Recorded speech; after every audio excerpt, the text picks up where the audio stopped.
오늘 우리에게 주시는 하나님 말씀은 구약 성경 출애굽기 23장 14절에서 16절 말씀입니다. 가지고 오신 성경을 펼쳐서 함께 말씀을 보도록 하겠습니다. 출애굽기 23장 14절에서 16절, 구약 117면에 있습니다. 제가 봉독해 드리겠습니다. 너는 매년 3번 내게 절기를 지킬지니라. 너는 무교병의 절기를 지키라.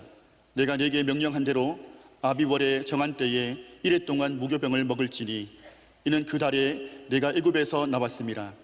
빈손으로 내 앞에 나오지 말지니라. 맥추절을 지키라. 이는 내가 수고하여 밭에 뿌린 것의 첫 열매를 거둠이니라. 수장절을 지키라. 이는 내가 수고하여 이룬 것을 연말에 밭에서부터 거두어 저장함이니라. 아멘.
자, 우리가 살다 보면 중요하게 여겨야 하는 것들임에도 불구하고 시간이 흐르면서 희미해질 수가 있습니다. 그 의미, 그 귀중한 의미를 놓쳐버립니다. 바쁘게 살다 보면 늘 눈앞에 벌어지는 일에 급급하다 보면 막 쳐내기 바쁘고, 그러나 내 삶의 가장 귀중한 것들, 소중한 것을 의미 없이 보낼 때가 있습니다. 하나님께서 이스라엘 백성들에게 절기를 지키게 하신 이유 중에 하나입니다. 의미 있는 것을 의미 있게 접근하고 또 바라보도록, 그래서 특별한 날을 만들어서 절기를 지키게 했습니다. 여러분, 우리의 인생에 특별한 날이 있다는 것은 굉장히 귀중한 거예요. 이렇게 특별한 날이 없으면 어떻게 해요? 보통의 날이 이어지겠죠. 어제나 오늘이나 내일이나 똑같은 밋밋한, 그저 길게 느려 떨어진 시간, 그런 삶에는 삶의 리듬이 없겠죠. 절기는 삶의 리듬을 되찾게 하는 겁니다. 잃어버린 우리의 신앙의 활력을 되찾고, 또 그 의미를 되새길 때 우리 안에 다시 한번 신앙을 회복시키는 의미를 주시기 위해서 이 절기를 지키라고 하셨습니다. 자, 14절에 보면 너는 매년 3번 내게 절기를 지킬지니라. 자, 첫 번째 절기는 출애굽을 기념한 무교절이었습니다. 이 무교라는 말은, 교는 누룩교자입니다. 누룩이 없는 빵을 먹는, 떡을 먹는. 이것은, 무교절은 이스라엘 역사의 출발점이죠. 이 출애굽했던 것을 기억하는 것. 누룩 없는 떡은 맛이 없어요. 요즘 현대인들은 거기에 잼을 발라 먹는다고 그러더라고요. 너무 맛이 없는 떡이에요. 왜 그 떡을 먹죠? 일주일 동안 먹는 겁니다. 힘들고 어려웠던 시절을 기억하라는 거죠. 오늘 내가 여기 있는 것은 그저 주어진 것이 아니고 하나님의 은혜로 여기 왔다. 그걸 기억해라. 아무리 잘 먹고 잘 사는 날이 와도 겸손해라. 이런 의미가 그 절기에 있습니다. 무교절로부터 50일째 되는 오순절, 5번째 50일째니까 오순이라고 하죠. 그래서 오순절 또는 맥추절을 지키겠고요. 또 하나는 광야 40년을 기념하는 초막절 혹은 수장절을 지키겠습니다. 자, 이 수장절은 광야에서 물이 없어 죽어갈 때 반석에서 물이 나게 하셨던 기적을 기억하게 하는 절기. 죽을 뻔했던, 그 목마랐던 광야에서 반석에 물이 나게 하셨던 그 순간을 기억해라. 자, 그 절기의 핵심은 그 흥분되는 황홀한 순간을 리마인드 하라는 것입니다. 이런 신앙의 매우 중요한 요소 중에 하나는 잘 기억하는 것입니다. 오늘 은혜 받는 것도 필요하지만 어제 주셨던 하나님의 은혜를 잊지 않는 것. 은혜에 대한 기억력이 너무 짧은 것, 그것을 우리는 영적 건망증 혹은 영적 치매 현상이라고 볼 수 있습니다. 여러분, 우리가 참 잘 잊어요. 잘 잊어버려요. 여러분, 우리가 아무리 귀중한 것이라 해도 오랫동안 관련을 맺다 보면 어느 순간 진부해집니다. 그것을 의미의 퇴색이다, 이렇게 얘기합니다. 여러분, 결혼한 지 한 10년만 지나도 결혼 기념일을 감동적으로 보내는 건 어려워요. 첫 해, 둘째 해 정도는 괜찮은데, 그걸 10년 내내 한 남성이 한 아내를 즐겁게 해주는 건 쉽지가 않아요. 그래서 이 결혼 기념일이 올 때마다 두려워 떠는 남편들이 있습니다. 올해는 뭘로 좀 이벤트를 해서 아내를 즐겁게 할까? 그런데 그게 10년, 20년, 30년 지나면 그 의미 있고 감동적으로 해내기가 어려워요. 여러분, 생일 파티가 그러잖아요. 옛날에는 생일 파티를 할 때 케이크를 켜고 촛불 하나만 켜도 감동적이었어요. 그런데 요즘은 매일 케이크를 먹을 수 있는 세상을 살고 있습니다. 그러니까 케이크가 그렇게 감동적이지 않는 거예요. 그래서 야, 조그마한 거 사와라, 당 올라간다, 뭐 이러잖아요. 그죠? 자연 경관을 볼 때도 처음에는 감탄사가 터져요. 저는 그랜드 캐년을 처음 봤을 때는 잊을 수 없습니다. 처음 봤을 때 그 눈이 살짝 덮였던 5월에 저희 가정을 위해서 이 눈까지 내려주셔서 그 5월인데도 불구하고 눈이 쫙 덮여져 있는 그랜드 캐년을 아침에 눈을 뜨고 창문을 열고 보는 순간 경이로움에 찼어. 그리고 주 하나님 지으신 모든 세계 찬양이 흘러나왔어. 두 번째 갔습니다. 그냥 보고 왔습니다. 여러분, 서울이나 다른 지방에 있던 분들이 부산 해운대 바닷가를 보면 탄성을 지릅니다. 그런데 해운대에 사는 사람들은 감탄하지 않습니다. 무덤덤하게 바라봅니다. 여러분, 우리에게 매주 지키는 주일 성수 중요하죠. 주일이 뭘까요? 그리스도의 부활을 기념하고 기뻐하는 것입니다. 여러분, 그리스도의 부활은 인류 최대의 사건입니다. 인류 역사의 전무후무한 사건이 부활 사건이에요.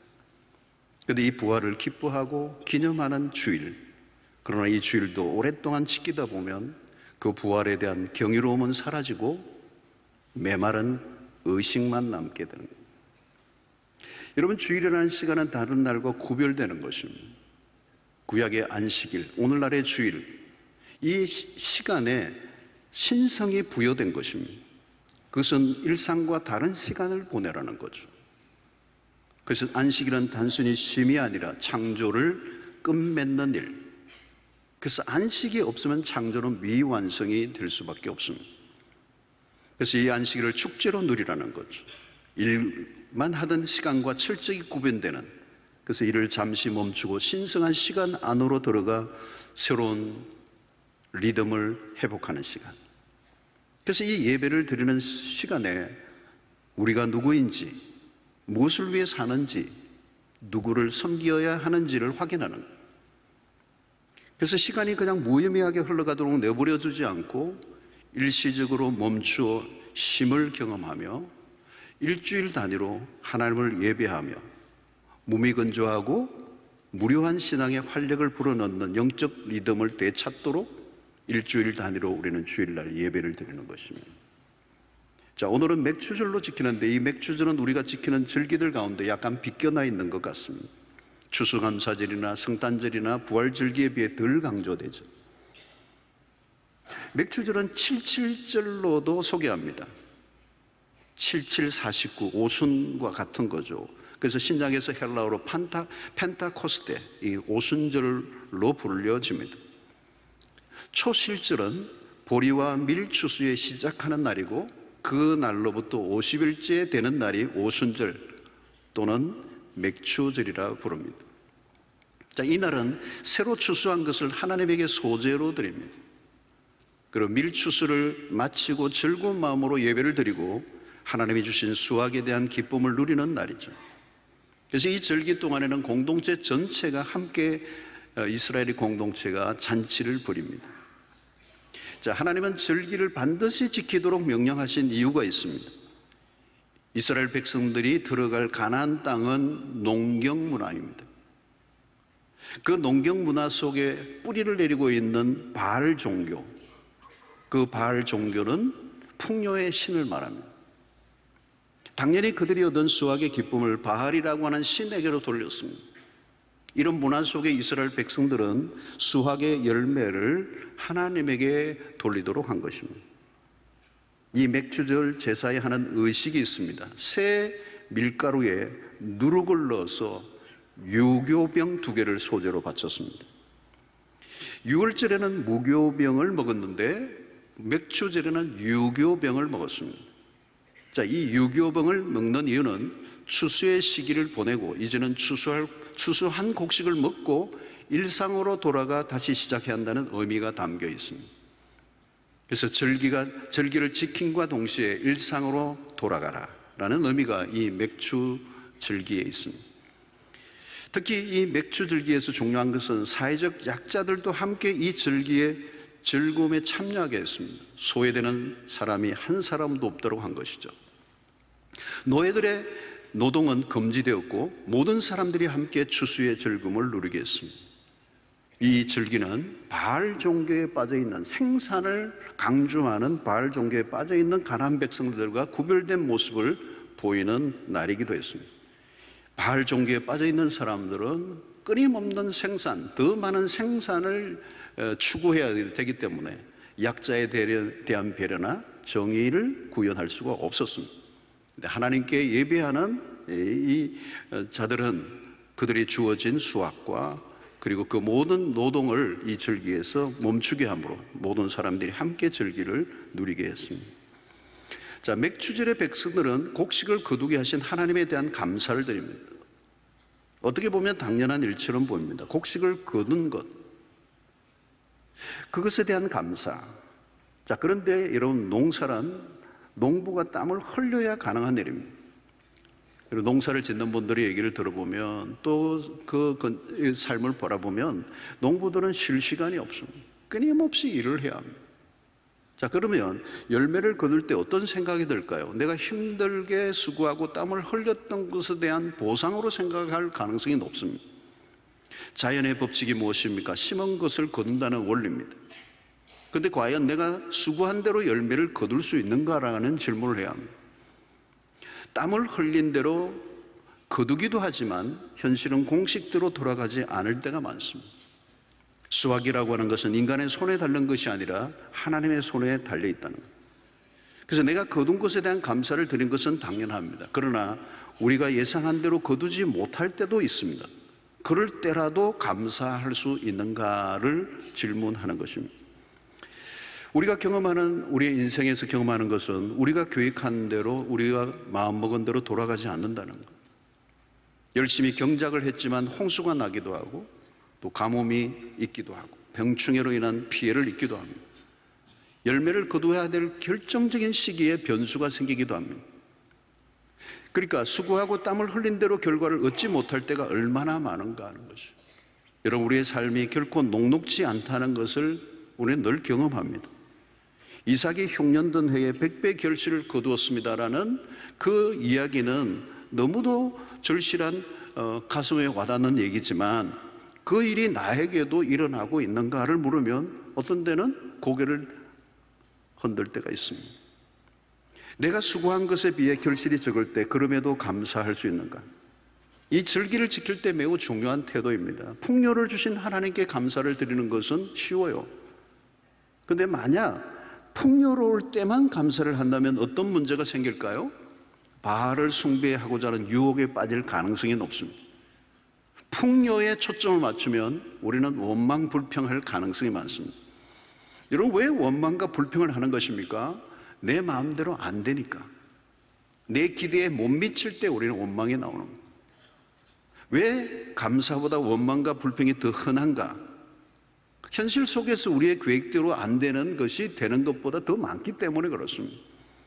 우리가 충분히 만족할 만한 상황을 경험하는 것은 우리의 현실 속에서 실제로 많지 않습니다. 여러분, 그때 사람들은 원망을 하게 되죠. 여러분, 이 원망과 불평은 결코 작은 죄가 아닙니다. 광야에서 이스라엘 백성들의 실패가 뭐죠? 원망과 불평이었습니다. 그 원망과 불평에 대한 하나님의 분노는 생각보다 커요.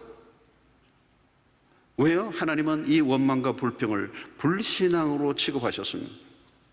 여러분, 우리가 봉사를 하거나 전도를 하는 것 좋아요. 그러나 우리가 신자라는 정체성을 드러내는 핵심적인 요소는 만족함과 감사여야 합니다. 무엇을 하느냐보다 내가 누구인가의 싸움이죠. 그런 면에서 감사냐 불평이냐는 우리의 신분과 정체성을 결정짓는 문제입니다. 이스라엘의 실패는 무엇입니까? 그들에게 주어진 구원을 망각한 것입니다. 출애굽에서 벗어난 것에 대한 감격과 감사가 없었습니다. 출애굽 사건을 보면 이스라엘 백성들이 한 게 하나도 없어요. 손가락 하나 움직인 게 없어요. 전적으로 하나님의 편에서 이루신 일입니다. 구원의 사건 속에 일어난 이야기들은 너무도 장엄하고 광대합니다.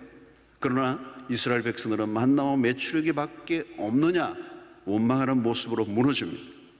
홍해를 가르고 애굽에서 나온 것들에 대한 놀라움과 기쁨으로 가득해야 될 그들에게서 원망과 불평이 터져 나왔다는 것은 근본적인 부분에 문제가 있음을 알려주고 있는 것입니다. 자, 가나안이라는 땅으로 들어가는 것보다 더 중요한 것은 가나안에 적합한 사람들로 훈련되어지는 것입니다.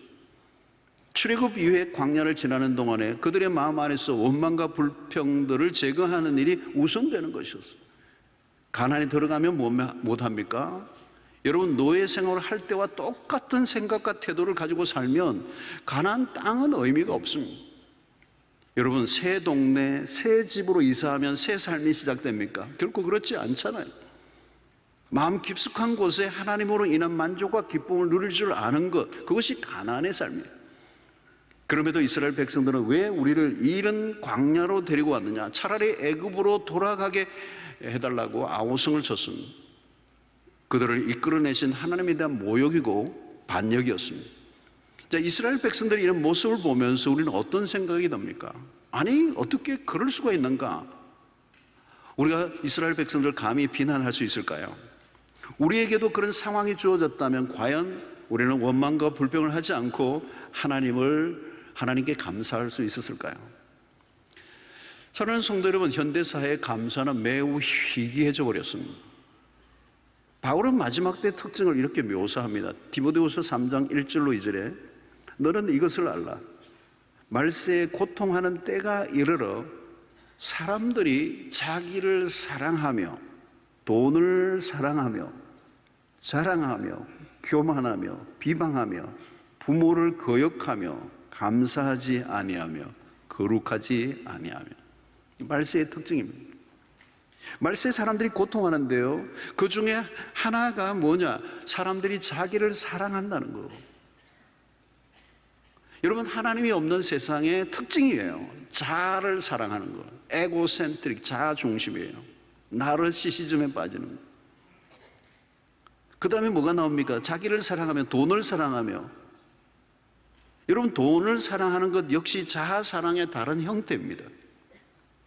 부모에 대한 거역, 자기 사랑의 형태예요. 자기 사랑하는데 어떻게 부모를 사랑할 수가 있겠어요? 이어서 나오는 게 감사하지 않는 겁니다. 배은망덕이죠. 자아에 몰두하는 사람은 교만해요. 내가 내 인생을 사는 것입니다. 내 힘으로 오늘 내가 여기 있다고 믿는데 감사가 있을 리가 없죠.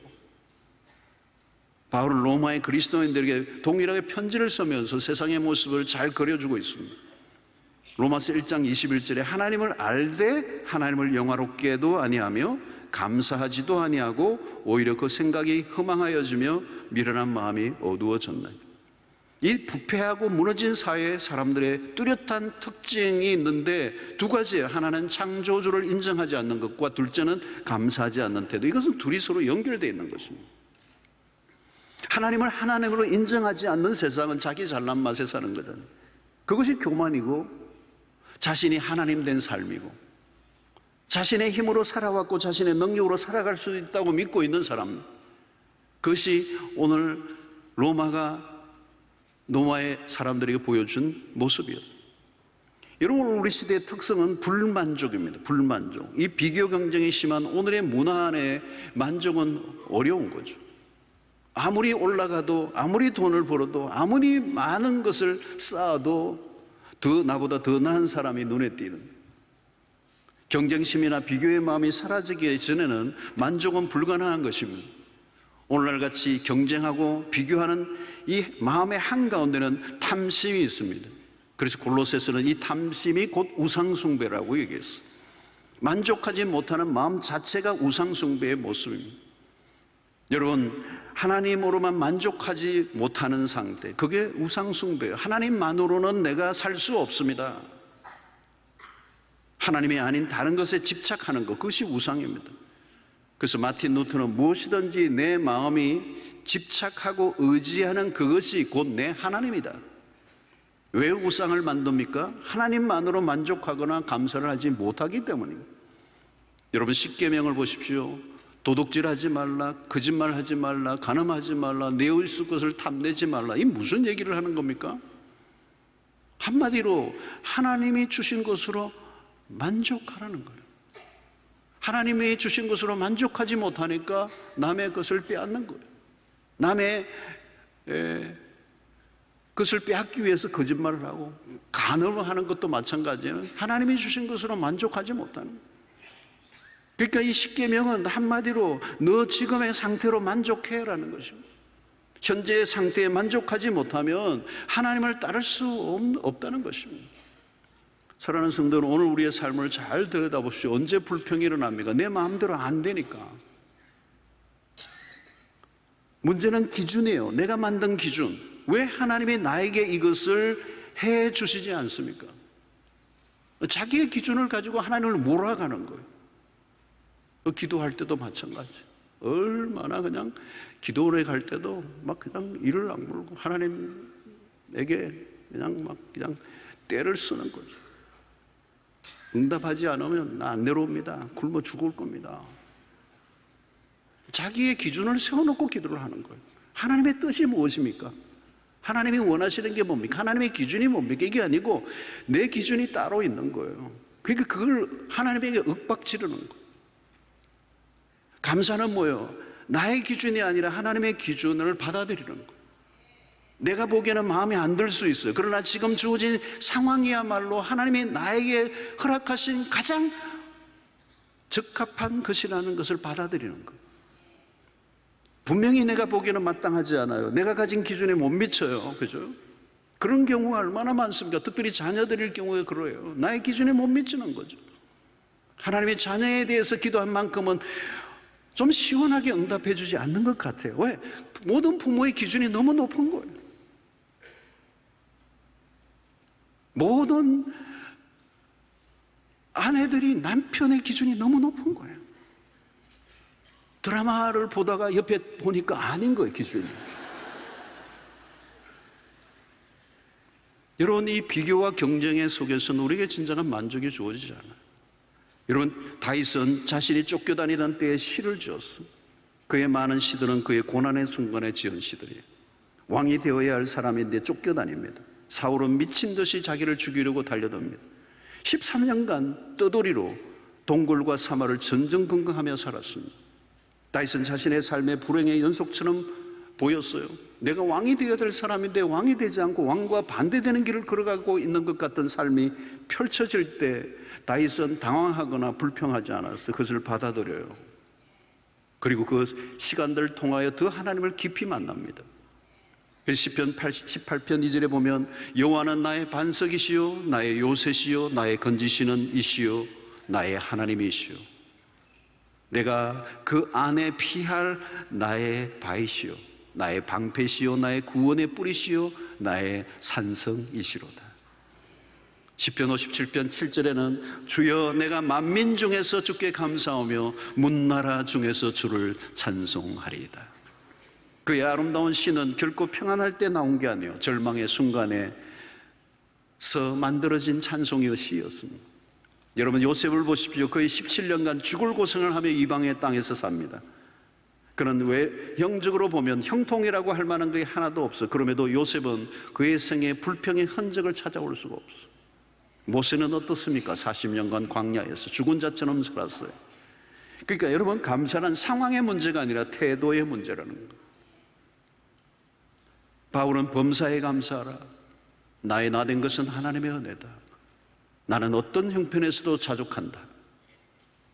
특별히 빌립보서 4장 11절 13절을 보면 내가 공피밤으로 말하는 게 아니니라 어떠한 형편에든지 나는 자족하기를 배웠노니 나는 비천에 처할 줄도 알고 풍부에 처할 줄도 알아 모든 일 곧 배부름과 배고픔과 풍부와 궁핍에도 처할 줄 아는 일체의 비결을 배우노라.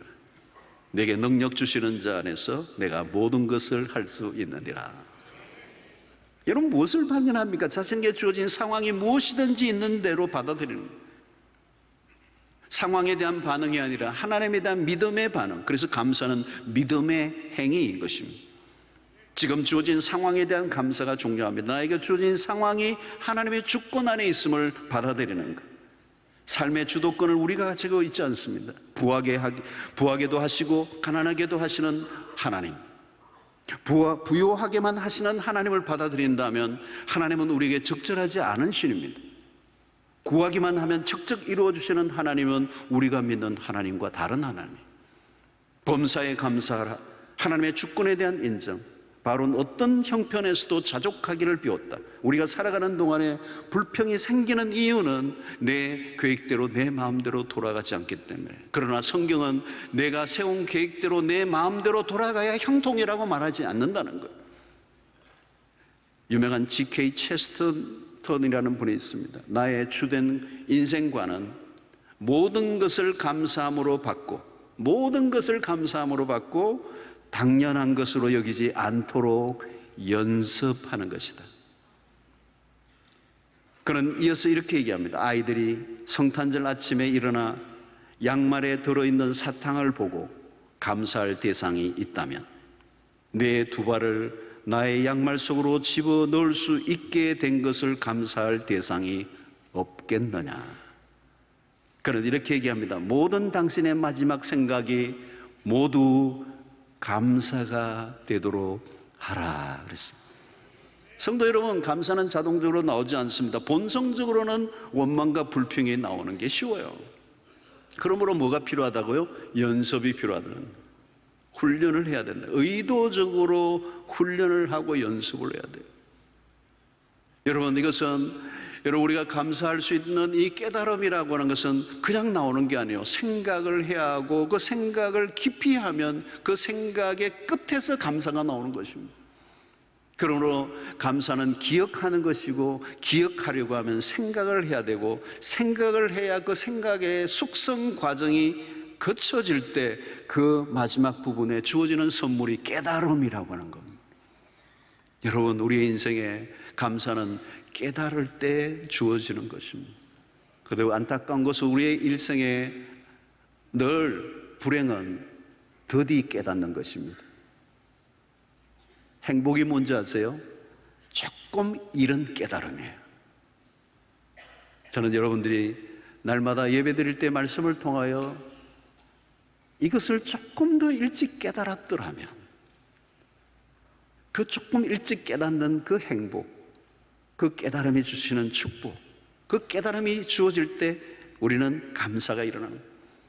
깨달음은 성령의 선물입니다. 누구에게 주실까요? 당연하게 지나쳐버리지 않고 귀를 기울이고 들으려고 하는 태도를 가진 사람에게 주어집니다. 그러므로 여러분, 주일은 우리는 예배를 드릴 때마다 우리의 입술을 닫고 우리의 귀를 열고 하나님께서 우리에게 주시는 음성에 귀를 기울이고 하나님의 깨달음을 통하여 오늘 우리에게 주어진 어떤 것도 당연한 것이 아니라는 것을 깨닫게 될 때 비로소 감사를 하게 되는 것입니다. 여러분, 당연한 것이 있습니까? 모든 것이 감사할 것밖에 없습니다. 우리의 호흡을 가누고 잠시 멈추어 하나님이 우리에게 보여주시는 그리고 깨닫게 하시는 것으로 우리의 시선을 집중할 때 모든 순간이 경이요 우리의 삶의 모든 것이 기적이요 하나님의 은혜인 줄로 믿습니다. 여러분, 오늘날 겪는 불행의 원인은 감사의 실종이에요. 감사의 부재가 육체적이고 정신적인 질병의 원인이 되기도 합니다. 어쩌면 오늘 이 시대의 정신과적인 질병이 흔한 이유 중에 하나를 우리가 꼽으라면 감사의 실종입니다. 사람들은 소유욕으로 신음하고 있습니다. 무엇인가 부족함으로 인한 시달림을 겪고 있다고 생각하지만 오늘 이 시대는 결핍으로 인한 시달림이 아니라 과잉으로 인한 고통이 극심해지고 있습니다. 사람들은 만성적인 불만족에 시달리고 있습니다. 어느 시대보다 풍요로운 시대에 만성적인 불만족에 시달려요. 여러분, 이런 시대 속에 우리에게 필요한 것은 자족의 영, 바울이 가졌던 어떠한 형편에 처하든지 자족하기를 배웠다고 하는 이 자족의 영을 가질 수 있게 되기를 바랍니다. 이 자족의 영이 주어지면 어떤 일이 일어나냐면 거룩한 무관심이 생기는 거예요. 이전에는 그렇게 나의 이목을 끌었던 것이 더 이상 나의 주목을 받지 못하는 겁니다. 내가 끌리지 않아. 그래서 어떤 나를 끊임없이 집착하게 했던 것으로부터 나를 자유롭게 함으로 내 안에 자유의 영이 찾아올 때 비로소 감사가 회복되게 되는 것입니다. 여러분, 이 절기의 중심에는 하나님이 계십니다. 추수의 결실이 초점이 아니라 하나님이십니다. 출애굽도 마찬가지 이스라엘의 해방이 전부가 아니라 그 출애굽의 과정을 통하여 하나님이 누구이신지를 온 천하가 알게 하시려고 하는 것이 목적이었습니다. 그러므로 하나님을 놓치면 아무것도 아닙니다. 우리의 진정한 만족은 하나님 안에서 가능한 것입니다. 왜 하나님으로 만족할 수 있습니까? 우리의 존재 자체가 하나님으로만 가능하기 때문입니다. 모든 것은 하나님 안에서 이루어집니다. 우리가 땀을 흘리고 수확하는 것으로 사는 것이 아니라 하나님의 은혜로 사는 것입니다. 지금 우리의 상태와 조건과 상황이 아니라 모든 사건과 상황 안에서 하나님의 임재를 맛보며 살아가는 것. 그래서 그분은, 하나님은 언제나 나의 하나님이십니다. 이 고백이 우리에게 있어야 돼요. 여러분, 우리가 세상에 살다 보면 답이 없을 때가 있습니다. 아무리 생각해도 답이 없어. 답이 딱딱 떨어지지 않아요. 문제가 있으면 그때마다 정확한 답을 준다고 약속하는 사람이 있다면 그 사람은 무당일 가능성이 높습니다. 돈만 주면 답을 해줘요. 그런데 그것은 답이 아니에요. 속이는 것입니다. 여러분, 우리는 성경 전체를 통하여 우리가 가지는 한 가지 확신이 있습니다. 우리의 삶에 하나님이 답이시라는 것. 그럼에도 불구하고 우리의 현실은 그 하나님이 답처럼 보이지 않을 때가 있습니다. 어떻게 해야 돼요, 여러분? 출애굽기 14장 14절에 보면 여호와께서 너희를 위하여 싸우시리니 너희는 가만히 있을지니라.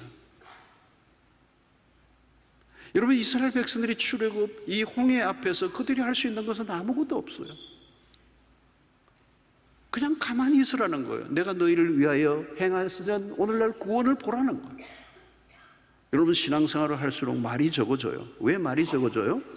답은 하나님이 가지고 계신다는 걸 알고 있기 때문에. 사람들이 떠든다고 그것이 답이 되는 게 아니라 하나님만이 답을 가지고 계신다는 걸 알고 있기 때문에 우리가 할 일은 잠잠히 기다리는 거예요. 우리가 해석을 하고 답을 내려고 해서는 안 돼요. 답은 딱 하나밖에 없어요. 하나님은 살아계십니다. 그분은 영원하십니다. 그분은 선하신 분이십니다. 그분이 우리의 구원자이십니다. 그리고 그분은 우리를 떠나지 아니하십니다. 우리를 버리지 아니하십니다. 이것이 답이에요. 그래서 어려움이 오면 신랄 같은 희망이라도 붙잡으려고 합니다. 답답한 현실에서 기가 얇아지고 무엇이라도 붙잡으려고 합니다. 엉뚱한 것을 쫓고 이상한 말들의 귀를 기울입니다. 그러면 망하는 것입니다. 여러분, 우리가 해야 될 것은 그분을 잠잠히 바라는 것입니다.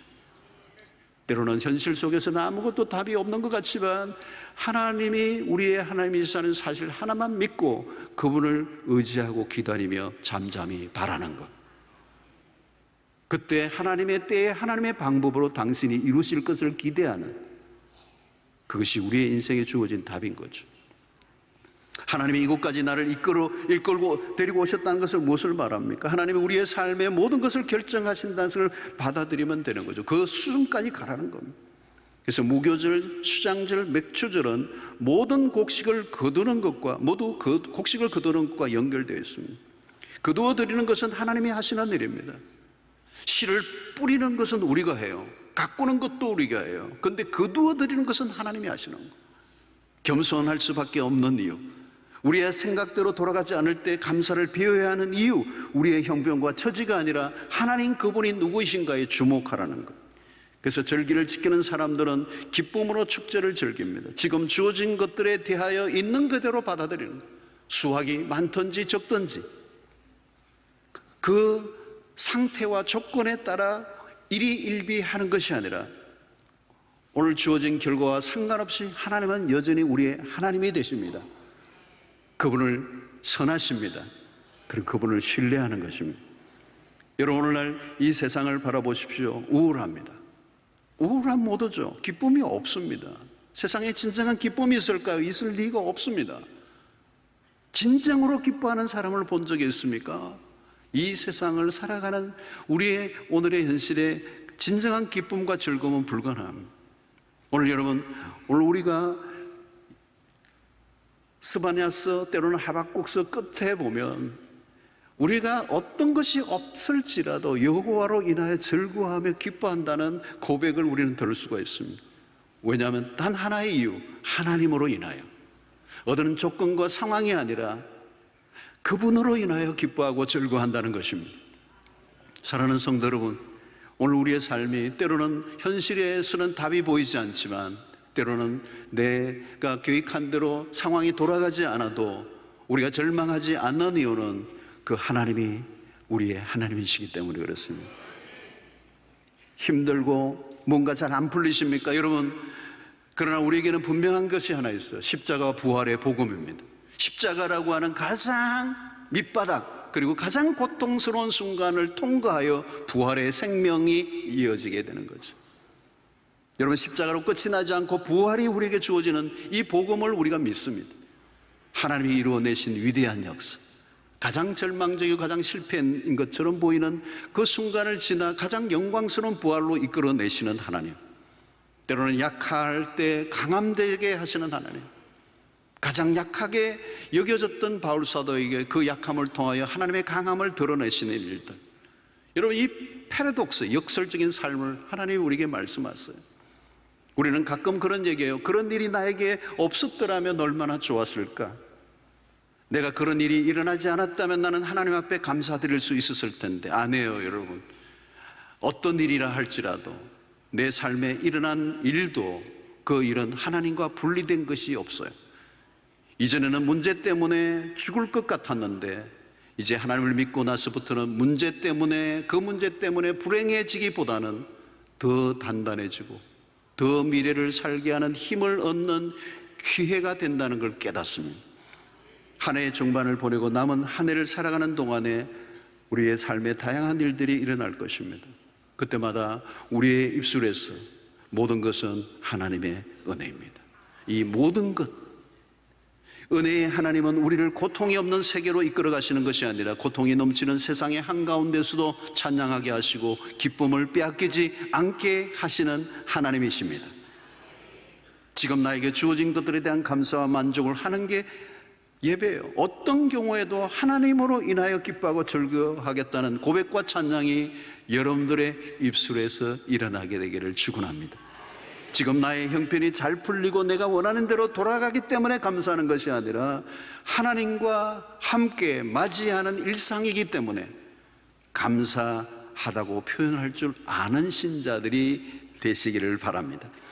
여러분, 절기를 절기답게 보내려면 절기의 주인공이신 하나님에게 집중해야 돼요. 하나님은 우리를 구원하신 분이요, 그분은 천지를 창조하신 하나님. 약속의 땅 가나안보다 더 중요한 것은 하나님이 통치하시는 세상, 젖과 꿀이 흘러 가나안이 아니라 하나님이 임재하시기에 가나안이 될 수가 있는 것입니다. 우리는 정기적으로 주일을 그리고 절기를 지킵니다. 주일이나 절기를 의미 있게 보는 것은 너무도 중요해요. 더 많은 기적이 필요한 것이 아니라 이미 하나님이 행하신 일들로 충분합니다. 기도 응답보다, 아니 기도 응답이 되지 않는다 할지라도 하나님은 여전히 살아계시고 나와 함께 하시고 동행하시는 분이심을 믿는다면, 때로는 기도 응답이 되지 않고 내 계획대로 돌아가지 않아도 나를 구원하신 그 하나님, 그리고 위대하신 일을 행하신 그 과거의 하나님을 소환하고 기억해내고 그분에게 감사할 때, 그 하나님에 대한 집중도를 높일 때 오늘 우리 안에 침체되었던 신앙의 활력을 다시 얻고 하나님의 풍성한 은혜 안으로 들어가, 그럼에도 불구하고 감사할 이유는 하나님 당신 때문입니다. 이 고백이 있다면 우리를 흔들 수 있는 것은 아무것도 없을 줄로 믿습니다. 오늘 이제 한 해 절반을 보냈습니다.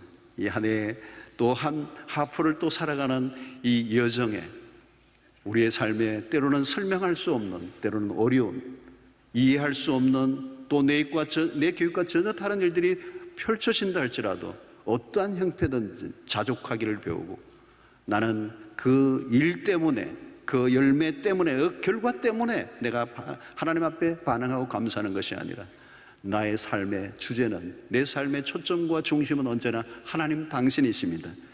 그분은 선하신 분이십니다. 그분은 살아계십니다. 그분은 우리의 구원주이십니다.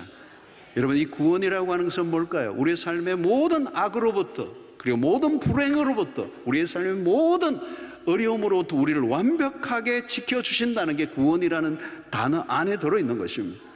그분은 우리의 구원주이시고 우리는 그분으로 인하여 구원을 받은 백성이고 우리는 우리의 시선을 그분에게 두는 것입니다.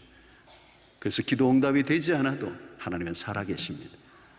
그 살아계신 선하신 하나님을 내가 믿습니다. 그리고 그분은 가장 합력하여 선을 이루어내실 것이고 내가 상상하는 것 이상의 가장 완벽하고 가장 완전한 길로 우리를 인도하실 그 주님을 예배합니다. 그것이 우리의 매 주일날 우리 안에 일어날 사건이 되어야 되고, 예배마다 우리의 시선을 오직 그분에게 주목하고, 그럼에도 불구하고 주님을 찬양하고 감사하는 신앙에서 실패하지 않는다면 우리는 이 땅 가운데 넉넉히 승리하며 하나님 앞에 영광 돌리는 복된 인생이 될 줄로 믿습니다. 하나님 감사합니다. 오늘도 우리에게 주신 말씀을 통하여 이 불만족과 원망과 불평이 가득한 이 세상 속에서 조건과 상황을 따지며 하나님 앞에 반응하며 나아가는 사람들이 아니라 언제나 어떤 상황 속에서도 우리 주님은 선하신 분이요 우리의 구원주이심을 고백하며 믿음 안에서 주로 인하여 감사하고 주로 인하여 기뻐하는 삶을 살아내는 하나님의 백성들 되도록 인도하여 주시옵소서. 그래서 원망을 걷어내고 불평을 걷어내고 불만족을 걷어내고 감사의 삶을 통하여 매일이 천국 되는 역사가 일어나게 하여 주시옵소서. 예수님의 이름으로 기도하옵나이다. 아멘.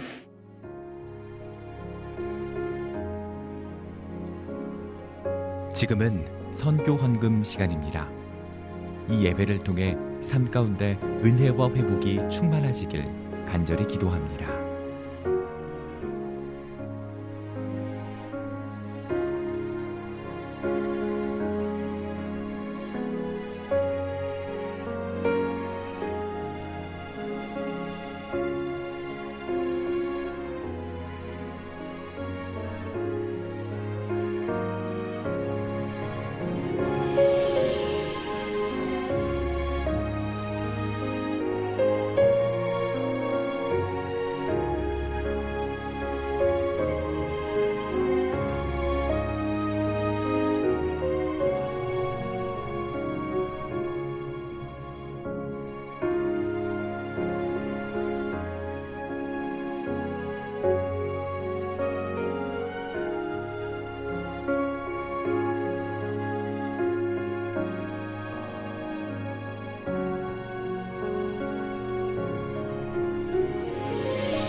GOD Good TV